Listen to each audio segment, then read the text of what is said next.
What does it take for a mother to stand on a forgotten road, under a sky the color of rust, and offer to sell the last thing she has left? What level of despair must hollow out a person's soul until the words, "You can buy us, sir," feel not like a surrender, but like the only prayer she has left to give? This is not a story about money or a simple transaction.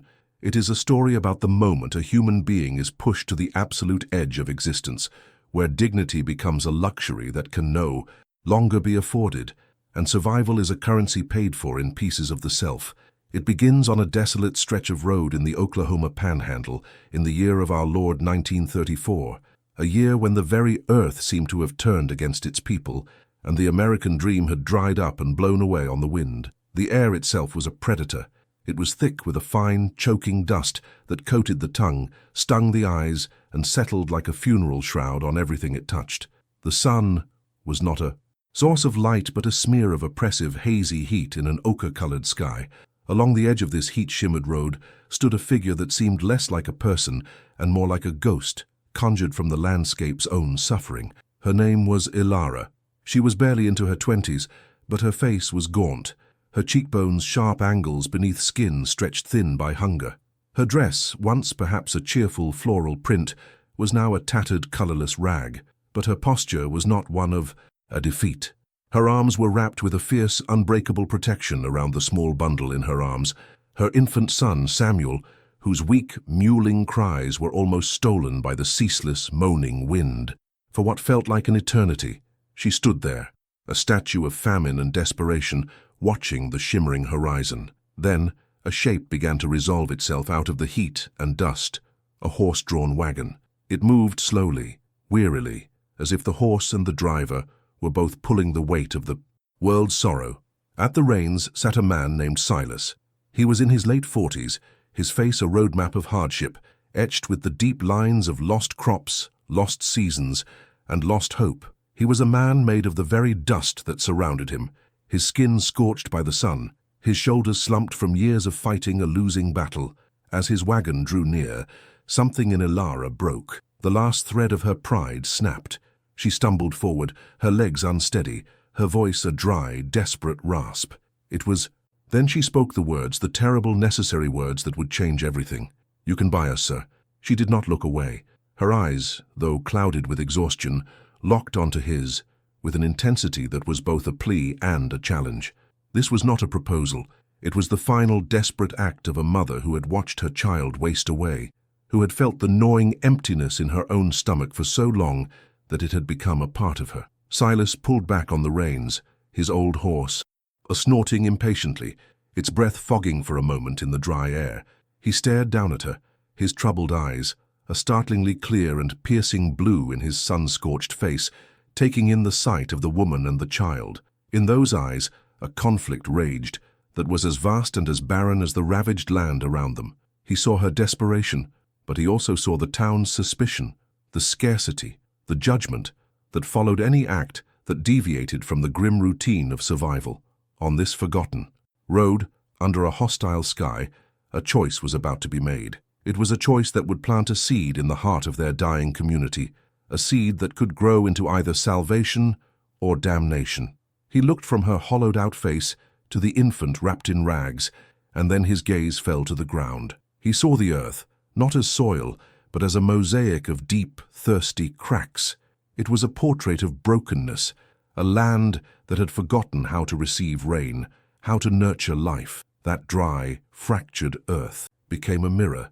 It reflected the woman's shattered past, her broken dreams, and the deep, silent cracks that ran through his own solitary heart. The land was as empty as his farmhouse, as barren as his own future had seemed until this very moment. And I have to ask you, the person watching this story unfold from the comfort of your own world, have you ever felt a fraction of that judgment? Have you ever been in a position where you were forced to make a choice that you knew others would twist and condemn, without ever knowing the weight you carried, without ever walking a single mile in your worn-out shoes? If you have ever felt the sting of being misunderstood, of being seen as something you are not, then you know the fear that was swirling in that dusty air. Leave a comment below if you've ever had to fight for your truth when the world had already decided who you were. It is a lonely battle, and it was a battle Ilara had been losing for a long, long time. Just 2 years earlier, This ghost of a woman had been a bride. She was full of a naive, boundless optimism that seems almost cruel to remember. She and her husband, David, had poured every penny of their life savings into a small plot of land right here in Oklahoma. Their dreams were simple, humble, and achingly beautiful. They envisioned a small white farmhouse with a porch swing, fields of golden wheat swaying in the breeze, and the sound of their children's laughter mixing with the song of the meadowlarks. The dream was so real they could almost taste the fresh-baked bread, almost feel the soft grass under their feet. The first year was lean, as all first years are, but it was filled with the kind of hope that makes hard work feel like a privilege. They were building a life together with their own two hands on their own piece of earth. Then the rains stopped. It wasn't a gradual thing. It was as if a celestial tap had been turned off and the sky had sealed itself shut. The vibrant green of their fledgling crops faded to a sickly yellow, then to a brittle, lifeless brown. The earth began to crack open, as if crying out in thirst. And then the winds came, and with them, the black blizzards. These were not mere dust storms. They were rolling, monstrous clouds of topsoil, apocalyptic walls of darkness that blotted out the sun at midday. They descended upon the plains like a plague, burying their crops, their fences, their home, and their future under a thick blanket of grit and despair. The dust was an invader. It seeped through the cracks in the walls, coated their food, filled their lungs with every breath. David, a strong, capable man who had once been able to work from sunup to sundown, was reduced to a wheezing shadow of himself. The dust settled in his lungs, a fine, sharp silt that stole his breath piece by piece. Ilara watched, helpless, as he was consumed from the inside out by the very land he had come to cultivate. He died in their small, dust-filled cabin, his last. Breaths a rattling, agonizing cough in her arms, his eyes pleading for a future he would never see. He left her a widow, with a newborn son to care for, in a world that had become an enemy. The dream was over. It had been buried alive. The final blow came not from the sky, but from a man in a clean suit from the bank. With a few strokes of a pen, he foreclosed on their dream, seizing the land that had already taken everything from her. She was cast out, left with nothing but the tattered clothes. On her back, the baby in her arms, and a burning, suffocating shame that felt heavier than any storm cloud. Her past was not a memory.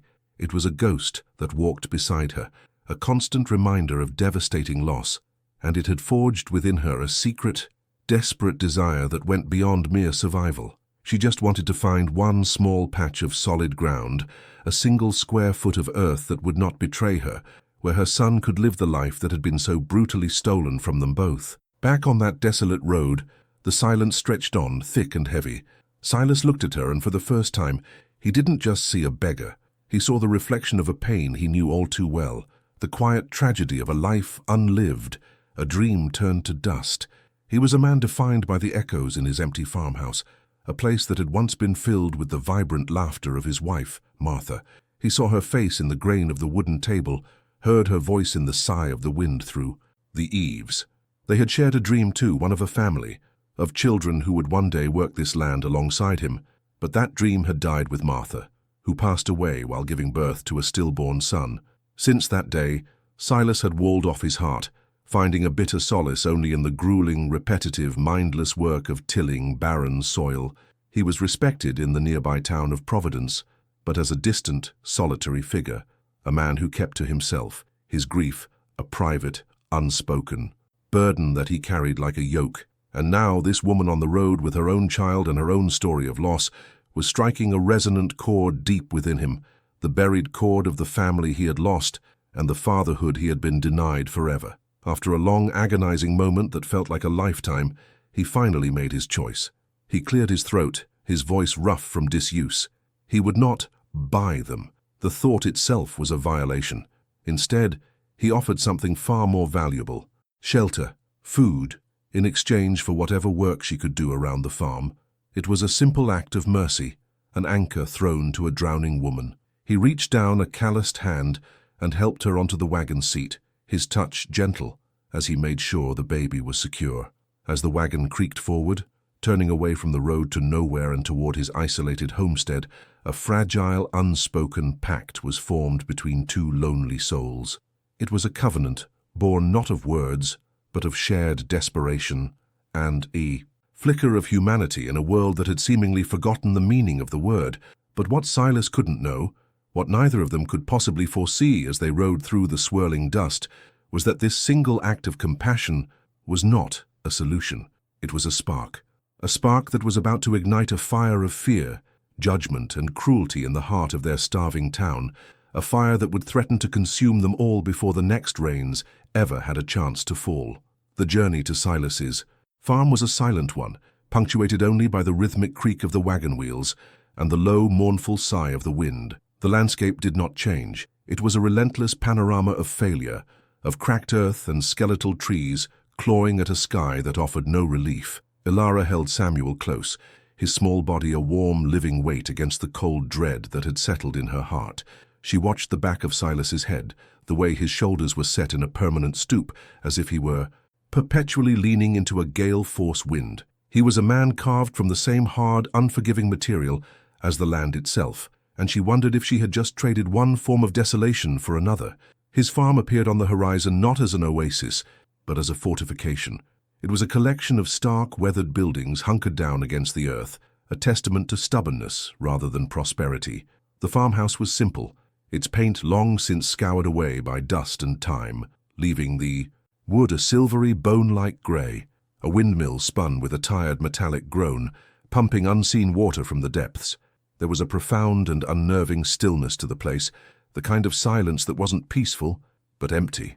When Silas finally pulled the horse to a halt, the silence deepened, rushing in to fill the space left by the wagon's noise. He didn't speak, just climbed down and stood for a moment, his gaze sweeping over his property as if checking for new wounds inflicted by the sky. He then turned to Ilara, his expression unreadable, and offered a hand to help her down. Her feet touched the ground, and for the first time in what felt like a lifetime, it felt solid beneath her. It wasn't the shifting grit of the roadside or the dusty floor of an abandoned shack. It was firm earth. A small, almost imperceptible tremor of relief went through her. Silas led her inside the house. The interior was as stark as the exterior, but it was meticulously clean. The air smelled of wood smoke, old leather, and a deep, abiding loneliness. There was a single wooden chair by the cold hearth, a simple table, and a small, tidy kitchen. Everything was functional, stripped of any comfort or decoration. It was the home of a man who did not live, but merely existed. He showed her to a small room at the back of the house. It contained a narrow bed with a patchwork quilt and a small washstand. "You and the boy can stay here," he said, his voice a low rumble, and then he left her, closing the door softly behind him, leaving her alone with the suffocating quiet. That first night, Ilara did not sleep. She lay on the bed, listening to the house settle around her, the old wood groaning like a man in pain. She listened to the wind as it probed the corners of the house, a restless hunter, searching for a way in. In the dim light filtering through the window, she looked at Samuel, sleeping peacefully in a makeshift cradle she had fashioned from a drawer.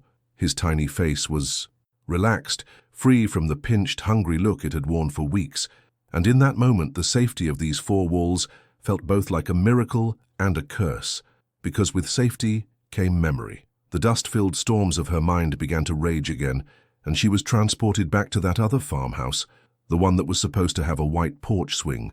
She could see David's face so clearly, his eyes bright with the fierce, beautiful hope of a man building his own world.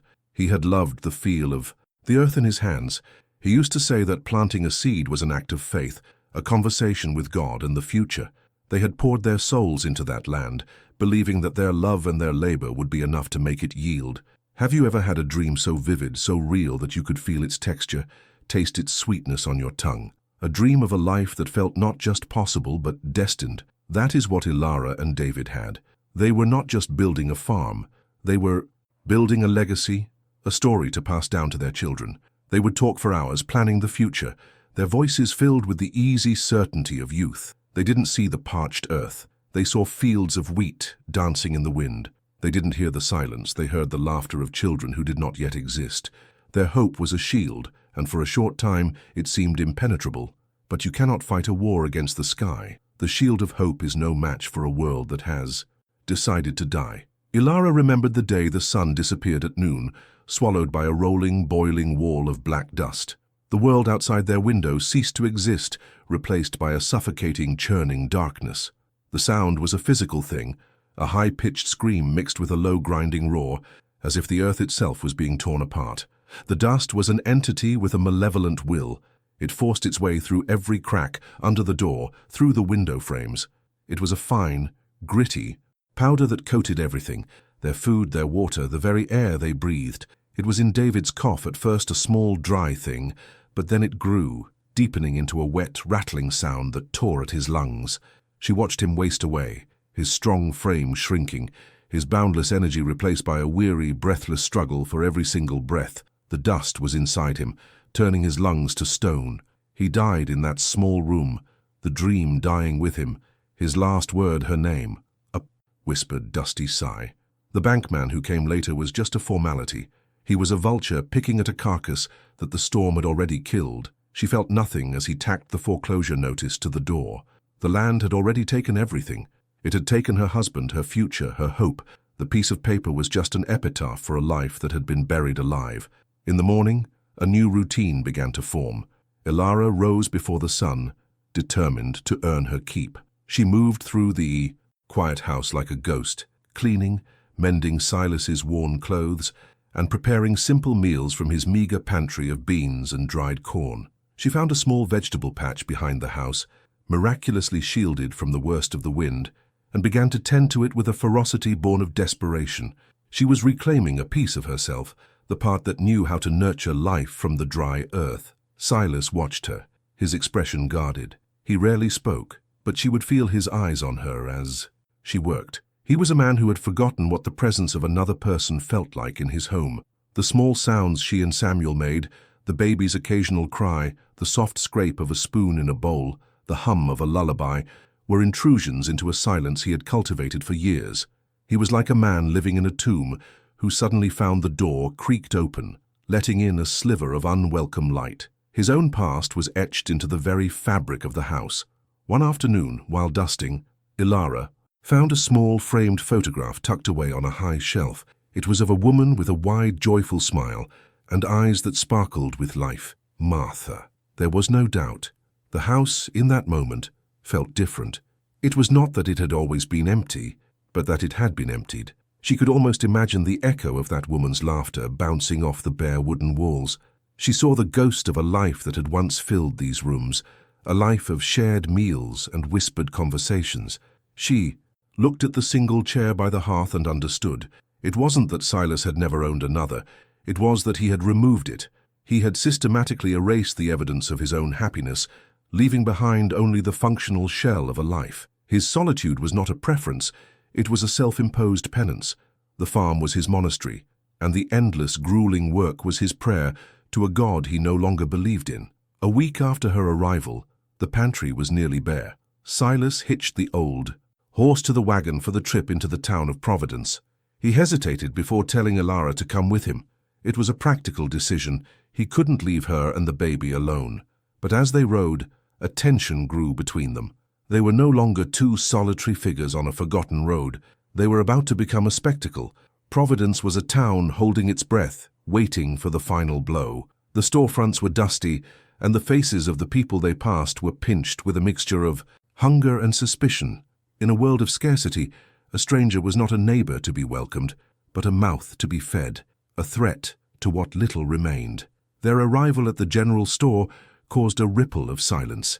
Conversations stopped. Heads turned. The air grew thick with unspoken questions. Ilara, holding Samuel tightly, kept her eyes fixed on the floorboards, feeling the weight of their stares like a physical blow. She could hear the whispers, sharp and cruel as shards of glass. They slithered through the aisles, branding her a Jezebel, a grifter. Silas, a stoic man who had weathered dust storms and drought, seemed to shrink under the assault of their judgment. The storekeeper, a man he had known his whole life, treated him with a cold, formal distance, his eyes flicking from Silas to Ilara and back again, a silent accusation passing between them. As they were leaving, Ilara heard a woman's voice, clear and sharp, cut through the murmurs. "Can you believe the nerve? Silas Blackwood, of all people, bringing that woman and her bastard child into our town. He must be a fool." The word bastard struck Ilara with the force of a slap.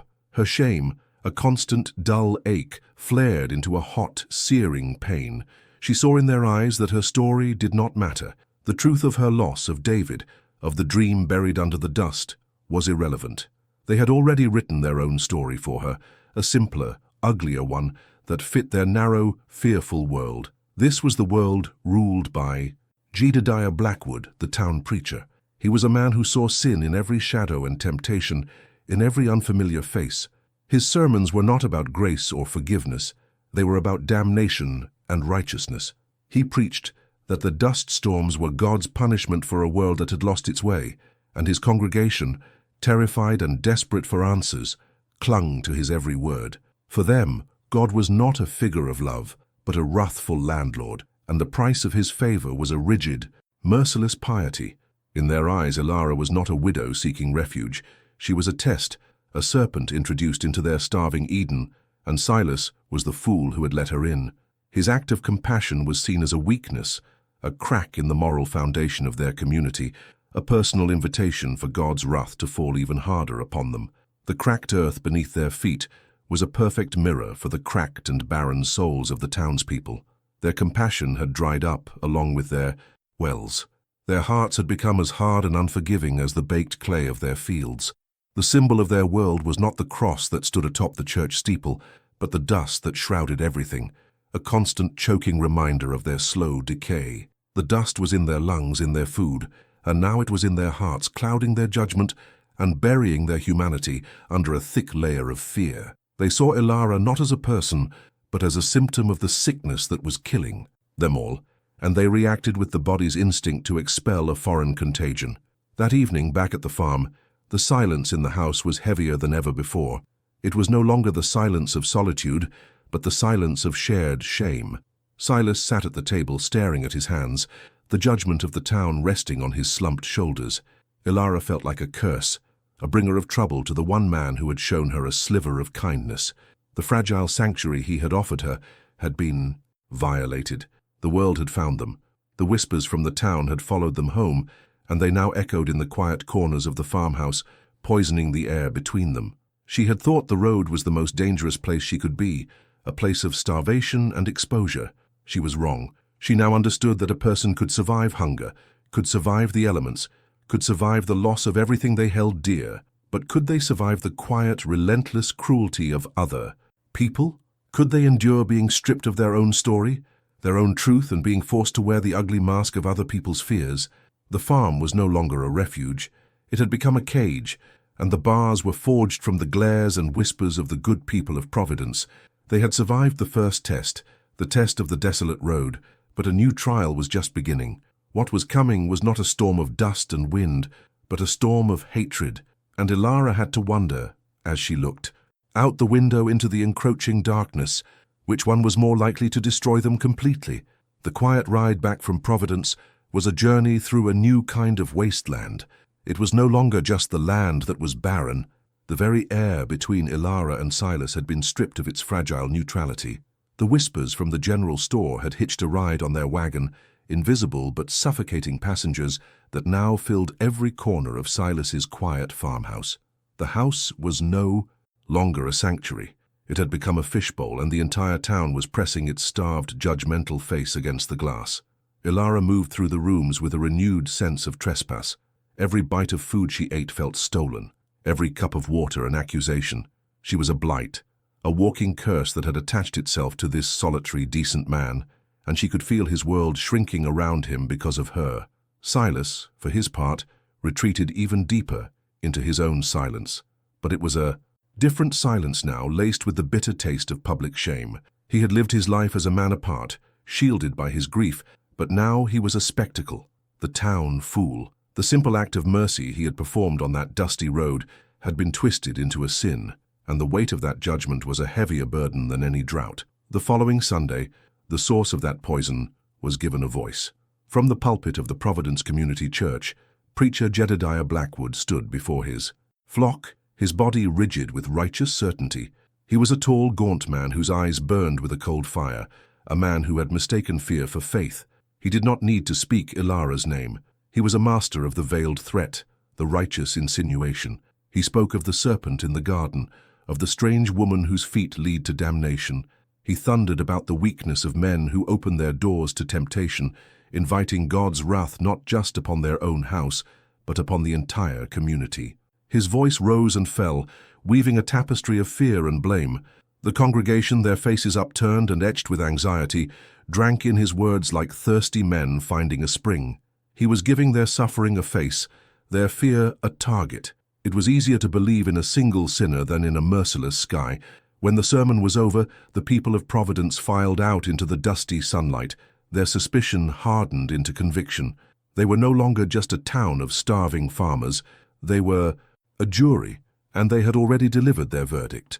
The first tangible blow landed a few days later. Silas went into town for seed corn, a necessary gamble against the hope of future rain. He walked into the general store, the same store where his father and grandfather had traded, and stood before the counter. The owner, a man Silas had known since boyhood, wouldn't meet his eyes. He busied himself rearranging a stack of tins, his movements stiff and unnatural. When Silas finally asked to put the seed on his account, the man shook his head slowly. The credit line, he mumbled, had been closed. No reason was given, and none was needed. The reason hung in the air, thick and foul as the dust outside. It was the woman.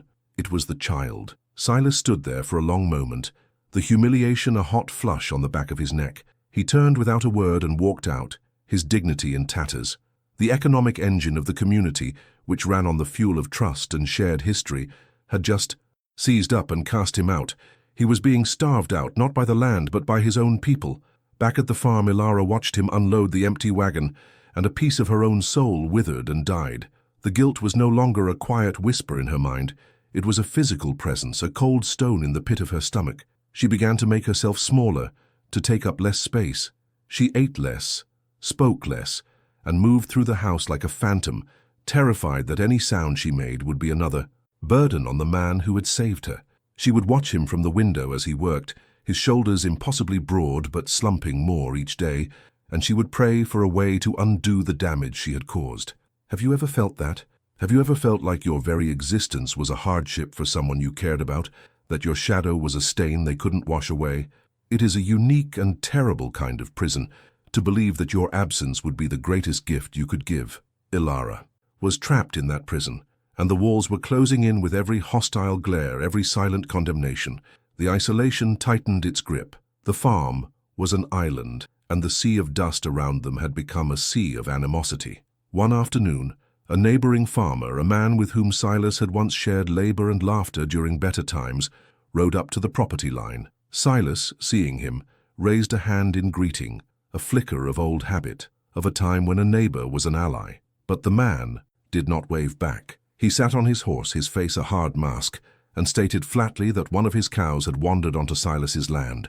He didn't ask for help. He demanded Silas keep his fences mended, his tone accusing, as if Silas had intentionally lured the animal over.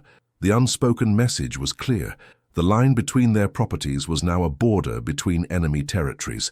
The invisible bonds of community, the threads of shared struggle that had held these people together, had snapped. The cracks in the earth were no longer just a feature of the landscape. They were a map of the divisions that now fractured their human world. Even a man as stoic as Silas could only bear so much. The constant pressure began to wear him down, eroding his resolve. There were moments late at night when he would sit alone at his table, the silence of the house pressing in on him, and he would question everything. He would look toward the closed door of Ilara's room and see not a woman he had rescued, but the source of all his new troubles. The temptation to send her away, to cast her back out onto the road and reclaim his quiet, lonely peace, was a seductive whisper in the dark. It was the voice of survival, the primal urge to cut off a wounded limb to save the body. He was fighting a war on two fronts, against the relentless sky and against the relentless hatred of the town, and for the first time since Martha's death, he felt the cold, creeping tendrils of true despair. He was a good man, being punished for his goodness, and the injustice of it was a slow-acting poison in his soul. Then came the night the cruelty took on a new, more sinister form. The attack was not on him or on Ilara, but on the lifeblood of the farm itself. He awoke just before dawn to an unnatural stillness. The familiar rhythmic groan of the windmill was gone. A knot of dread tightened in his stomach as he pulled on his boots and went outside. The air was still and cold. As he approached the well, a foul, chemical scent reached him, acrid and wrong. He peered over the edge and saw it. Floating on the surface of the water was a dead sparrow, and the water itself had an oily rainbow sheen. Someone, under the cover of darkness, had come onto his land and poured a can of kerosene down his well. It was an act of profound violence, a declaration that he and his unwelcome guests were not worthy of the most basic element of life. It was a death sentence delivered in the dead of night. The well of his reputation had been poisoned first, and now the well of his survival had followed. The days that followed were a descent into a new level of hell. The poisoned well meant that every single drop of water for themselves and the few remaining livestock had to be hauled by wagon from a stream 5 miles away. The work was brutal, relentless, and soul-crushing. From before sunrise until after sunset, Silas guided the old horse back and forth, the heavy water barrels sloshing in the back of the wagon, each trip a monumental effort of will. The journey took him past the farms of his neighbors, who would watch him pass from their porches, their faces blank, offering no help, their silence a form of active participation in his punishment. Ilara watched him return each evening, his face caked in dust, his body slumped with an exhaustion that went bone deep, and her guilt became a living thing, a monster that gnawed at her insides. She tried to help, to do what she could, but the labor was too heavy, her own body too weak from malnourishment. She was a helpless witness to his slow destruction, the very destruction she had brought to his door. One evening, as he unhitched the horse, his movements slow and agonizing, he stumbled, catching himself against the side of the wagon. Ilara rushed out, her heart pounding with fear. She reached out to steady him, and for the first time, he did not pull away. He leaned on her for a moment, his breath coming in ragged gasps.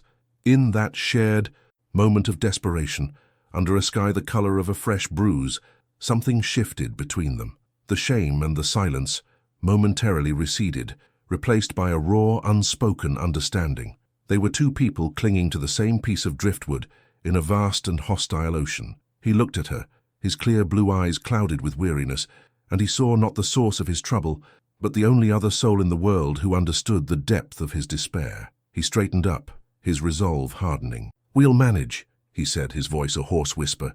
It was not a statement of hope, it was a declaration of defiance. But their defiance only served to provoke the town further. Their continued existence together was an affront to Jedediah Blackwood's authority and the town's fearful consensus. A week after the well was poisoned, they came to him. It was just after dusk, when a small group of men, led by the preacher himself, appeared at the end of the lane. They didn't ride in like neighbors. They walked, a slow, deliberate procession, their forms dark silhouettes against the fading light.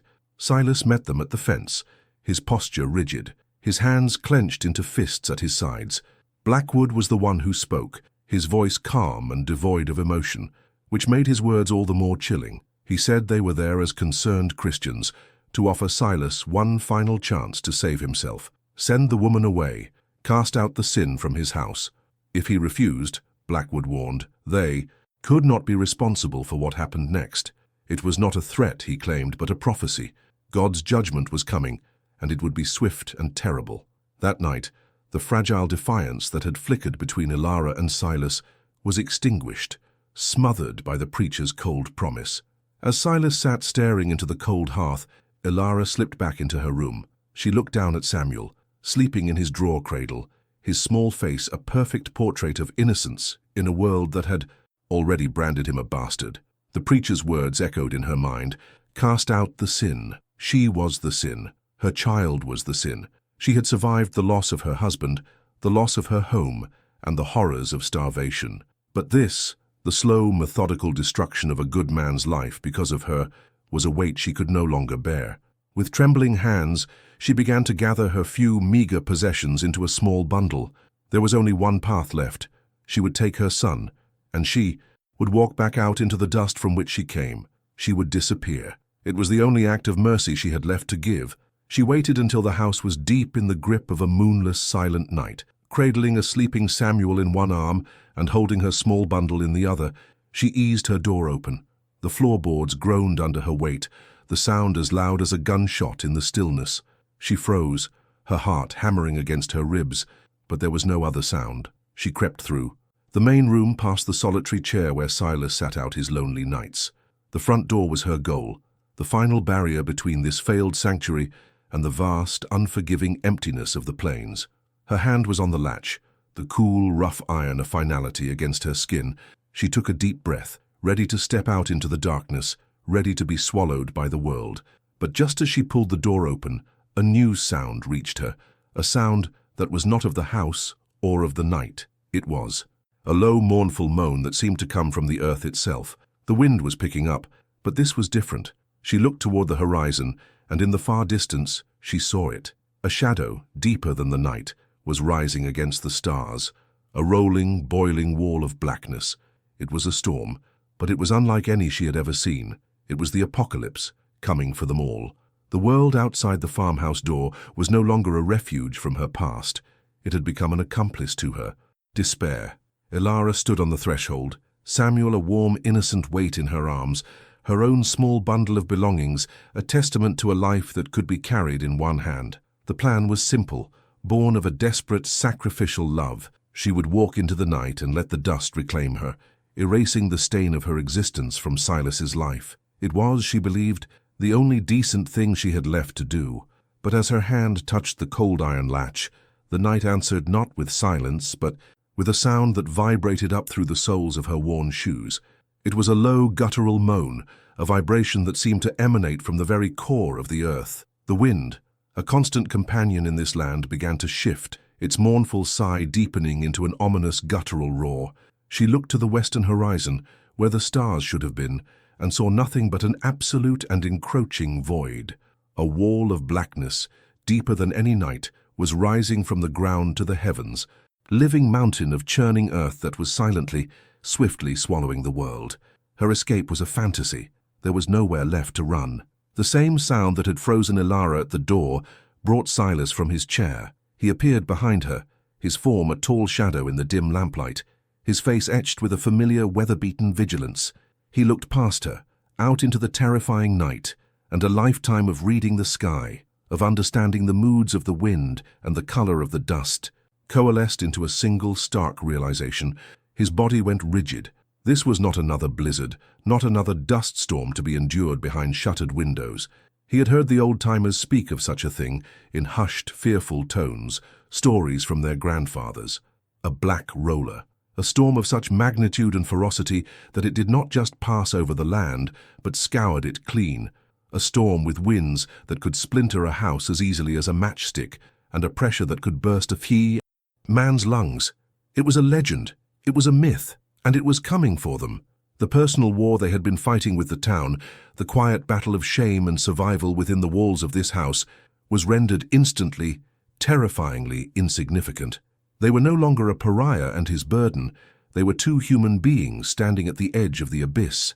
In Providence, that same realization was dawning not as a quiet dread, but as a full-blown panic. The church bell began to toll, not the steady, rhythmic call to worship, but a frantic, clanging alarm that spoke of imminent doom.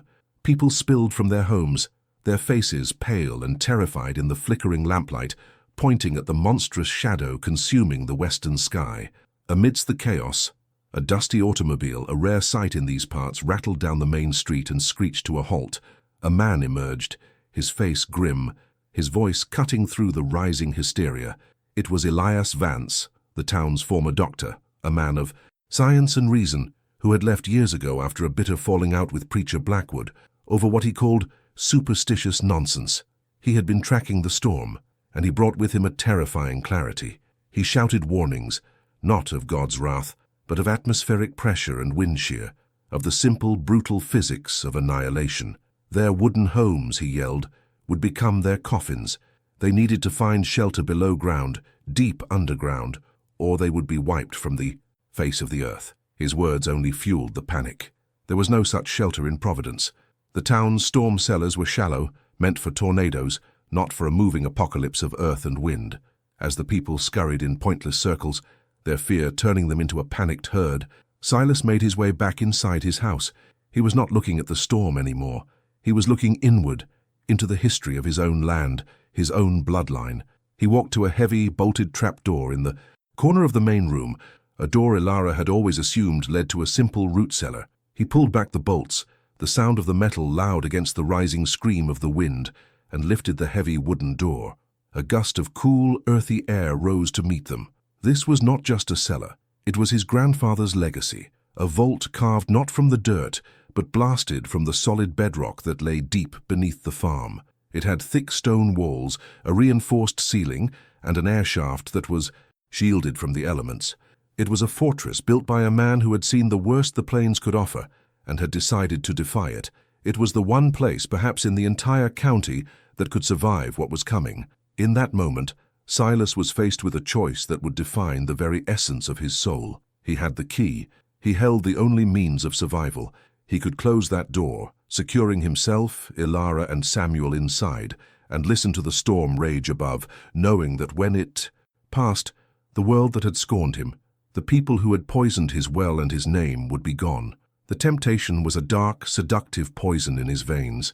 He thought of the storekeeper's averted eyes, the neighbor's cold accusation, the preacher's venomous words.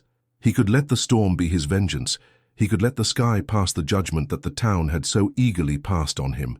He looked at Ilara, her face pale in the lamplight, her eyes wide with a terror that mirrored his own. He saw the small sleeping form of her son, and he saw in his mind's eye the ghost of his wife Martha and the face of the son he never got to hold. What kind of man would he be? What kind of husband and father would he have been if he saved himself by sacrificing everyone else? The cracked earth of his own heart, so long barren and dry, suddenly felt a tremor, a deep, seismic shift. He turned to Ilara, his decision made. His voice was quiet, but it held a new and unfamiliar weight. The weight of absolute certainty. "We have to bring them here," he said. It was not a question, it was a statement of fact. Ilara stared at him, her mind struggling to comprehend the magnitude of his words. Bring them? The ones who had whispered about her, who had called her child a bastard, who had driven this good man to the brink of ruin. It was madness. It was an act of grace so profound, so undeserved, that it seemed to defy the very laws of their harsh, unforgiving world. She looked into his clear blue eyes and saw not a fool, not a victim, but a man who, in the face of total annihilation, had chosen not to save his own life, but to save his own humanity. And in that instant, the crushing weight of her own guilt, the shame that had defined her for so long, simply fell away. It was burned to ash by the fire of his courage. She was no longer a curse. She was a witness to a miracle. A new energy surged through her, a strength she hadn't felt since before David's death. The victim was gone, replaced by a survivor, a partner. "Then we have no time to waste," she said, her voice steady. While Silas went to hitch the old horse to the wagon for one last desperate ride, she moved through the house with a newfound purpose. She wasn't packing to flee, she was gathering supplies for a siege. She found lanterns and filled them with oil. She gathered every blanket and quilt she could find. She filled jugs with the precious water Silas had hauled, her hands working with a swift, efficient competence that surprised even herself. She was no longer a ghost haunting the corners of this house. She was its defender, preparing to shelter the very people who would have seen her cast out. She was not just helping Silas. She was honoring his impossible choice, making herself worthy of the grace he was about to bestow on their enemies. Silas rode into Providence like a man possessed. The wind was a physical force now, tearing at his clothes, the air thick with a gritty fog that made it hard to breathe. The town was a scene of utter chaos. He didn't stop to reason or to plead.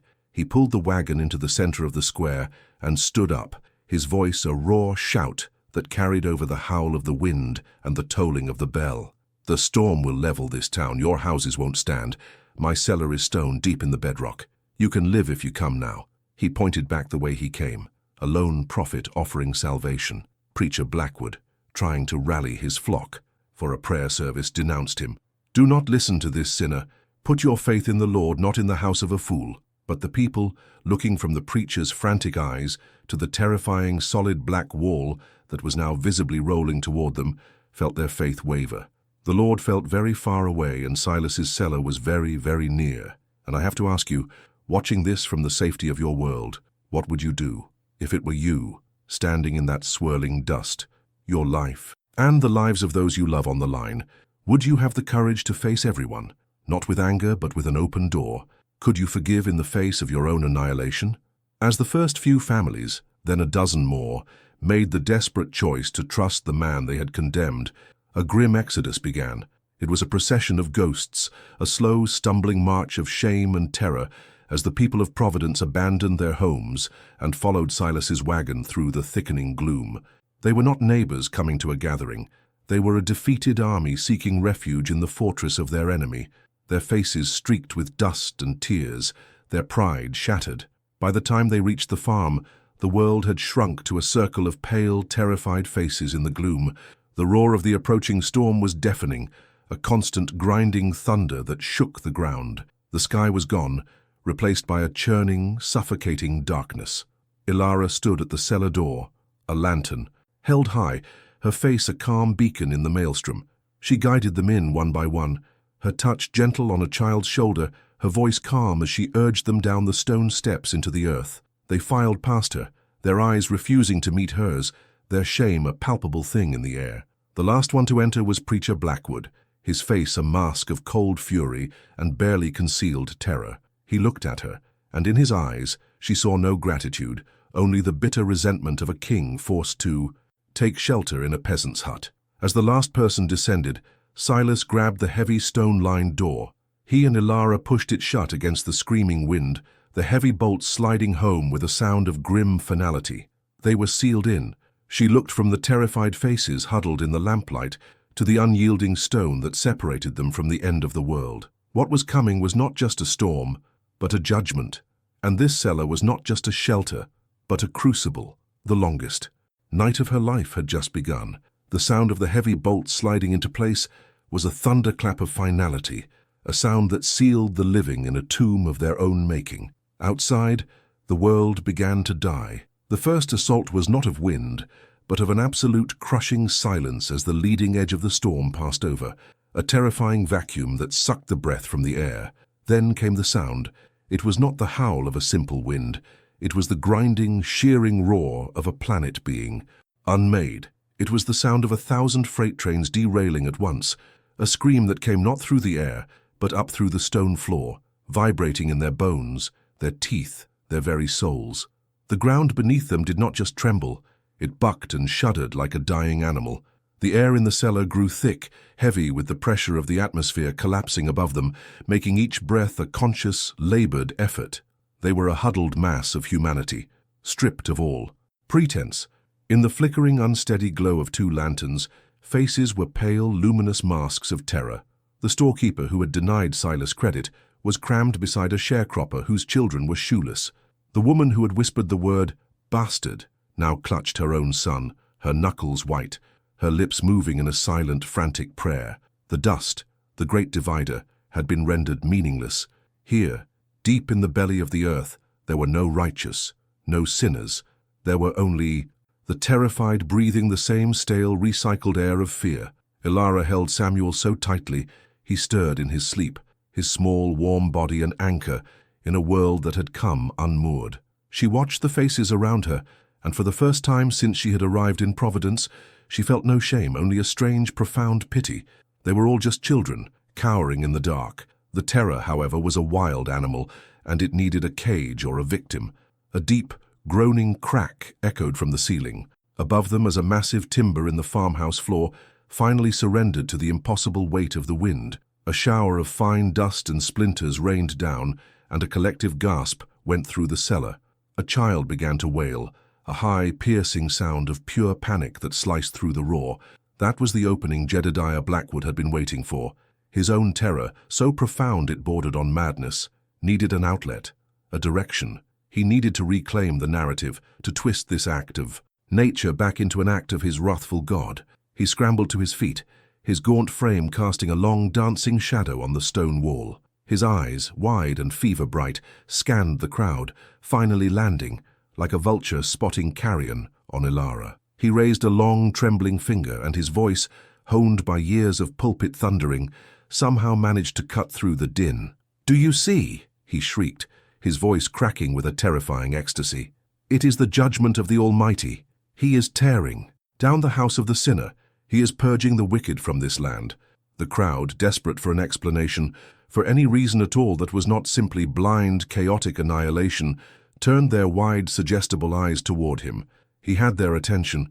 He took a step toward Ilara, his shadow falling over her and the child. She is the cause. This woman, this Jezebel, she brought this curse upon us with her sin. God will not be mocked. His wrath will not be sated until the source of the corruption is cast out. A new and more terrible silence fell within the roar, the silence of 100 minds contemplating an unspeakable act. He was not just speaking, he was giving them permission to channel their unbearable fear into a single violent act of purification. "Cast her out," Blackwood screamed, his voice now a raw, ragged thing. "Cast out the sinner and her child. Appease the Lord. It is our only hope." The air grew thick, charged with a horrifying potential. The eyes that turned to Ilara were no longer the eyes of neighbors. They were the eyes of a mob, ancient and hungry, their faces contorting with a mixture of terror and a dark, rising fanaticism. A man near the front, the same neighbor who had accused Silas about the fence, took a half-step forward, his face a mask of grim resolve. The cellar, their only sanctuary, was about to become a sacrificial altar. Ilara's heart hammered against her ribs, a frantic drumbeat against the thunder of the storm. She pulled Samuel closer, turning her body to become a living shield. She looked into the faces of the people who were about to condemn her, and she saw nothing but the reflection of her own worst fears. She had been a curse all along. Her very survival had poisoned everything it touched. But then a figure moved, stepping calmly and deliberately into the space between her and the preacher. It was Silas. He did not raise his voice. He did not square his shoulders in a posture of aggression. He simply stood there, a solid, unmovable presence, a bulwark of quiet decency against a tide of rising madness. He turned his head, not to Blackwood, but to the people, his clear blue eyes meeting theirs one by one. When he spoke, his voice was low and steady, a gravelly rumble that seemed to draw its strength from the very stone around them. It was a voice that did not command, but reasoned. "There is a storm out there," he began, his voice cutting through the fear with its sheer, unadorned calm. "It's wind and it's dirt. That's all it is. It's not judgment, it's weather." He paused, letting the simple truth of the words sink in. He then turned his gaze fully on his neighbors, on the men and women who had shunned him, and a deep, profound sadness entered his voice. "The judgment," he said softly, "was what we were doing to each other before the wind ever started. The judgment was in the whispers in the store. It was in the credit denied. It was in a poisoned well." He took a breath, and what he said next was not an accusation, but a confession. "For years," he said, his voice dropping even lower, "this house was as empty as the sky. The silence in it was so loud it felt like I was buried alive. My wife, Martha, she's gone. My son, I never got to hear him cry." A collective shame washed over the faces in the lantern light. He was stripping away their righteous anger and showing them the raw, aching wound of his own humanity. And then this woman and her boy showed up on the road, and for the first time in years, there was a sound in my house that wasn't the wind. There was a reason to pull more water than I needed, a reason to care. He looked over his shoulder at Ilara, and for the first time, she saw not pity in his eyes, but a deep and abiding respect. He turned back to the crowd, his voice regaining its strength, becoming the moral anchor of their terrifying subterranean world. "You want to see God in all this, preacher?" he said, his eyes locking with Blackwood's. "God isn't in the wind out there waiting for a sacrifice. He's not a monster, he's in here." Silas tapped his own chest. "He's in the choice we make right now, in the dark, when we're scared. We can be a town of accusers, pointing fingers until there's no one left to blame, or we can be a community of survivors. We can be neighbors."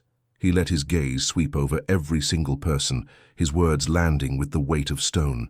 "There are no outsiders in this cellar," he declared, his voice ringing with a final, unshakable authority.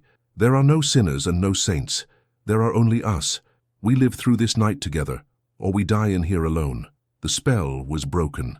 The raw, honest power of his words, spoken from a place of such deep and personal truth, extinguished the fire of their fanaticism as surely as a bucket of water.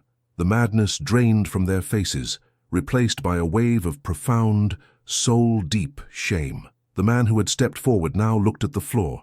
Unable to meet Silas's gaze, the woman who had whispered insults now quietly wept into her hands.